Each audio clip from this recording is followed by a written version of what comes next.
start doubting the religious tradition, education, whatever else it is you've received. So that's really the only reason. Is when groups initially start, they need some way of differentiating themselves and setting themselves apart. And this is just the mechanism that they use. So there certainly isn't anything really theologically significant about a torture stake, but it makes them unique and makes them. Was that way of death relevant to that during that time at all?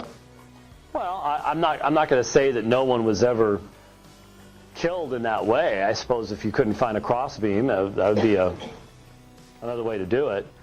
It wouldn't be as effective because you'd die a lot faster.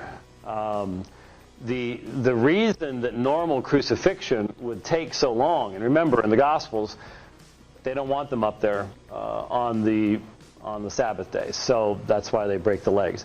But the very idea of breaking the legs, there would normally be a little platform down here, and what would kill in crucifixion was asphyxiation. You couldn't breathe.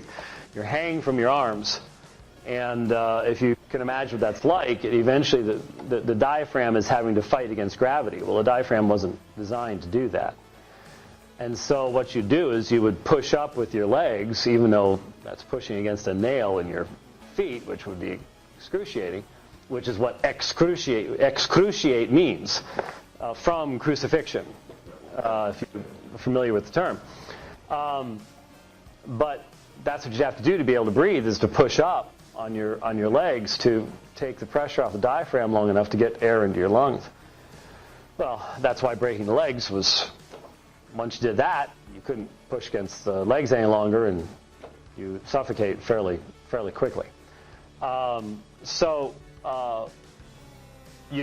if you do this and put the arms directly over, now you've got such constant pressure that it would not allow for the crucifixion to last long enough to, it was the gruesome aspect of it, of these people flailing for breath, that was the effective deterrent part. So you wouldn't want to do this just because it's decreasing what you want this mechanism to accomplish.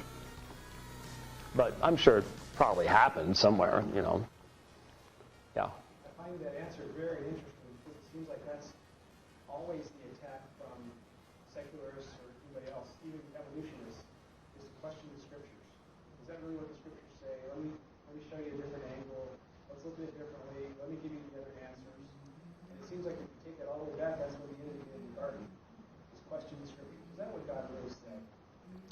Well, the witnesses would bristle at that, obviously. But that's because they don't realize that their ultimate authority really isn't the scriptures. They think it is. But their ultimate authority is the governing body of Jehovah's Witnesses in Brooklyn, New York.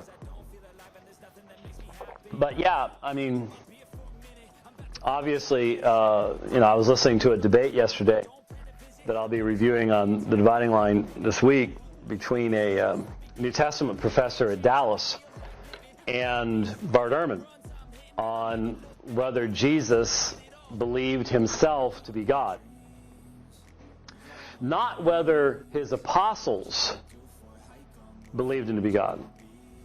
Ehrman admits that they did. But whether Jesus did. And as I'll point out in my review, Ehrman approaches this as a naturalist. From his perspective, you can only do history as a naturalist. God, you can't. If God did anything in history, there'd be no way we could ever know it, and you can't allow for that possibility. That's just from his perspective. That's how you do history. Even when you're looking at texts that are specifically written by people who are saying God intervened in history. And so then you do with their texts what you have to do to maintain your particular historiography. Anyway, and of course from Ehrman's perspective, any text, any words that are attributed to Jesus that would indicate a claim of divinity simply have to be dismissed. Jesus never could have said that. So no, of course Jesus didn't think he was God, because any evidence to the contrary is dismissed immediately based upon his particular historical criteria. And that is that nobody in that day would have made that claim.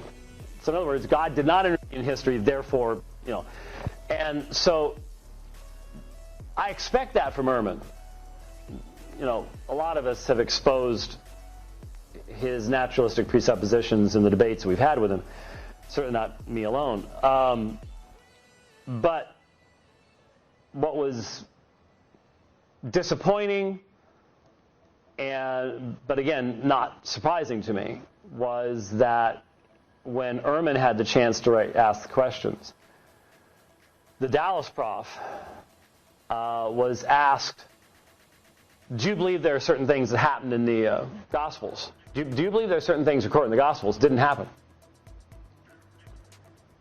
And to maintain your seat at the table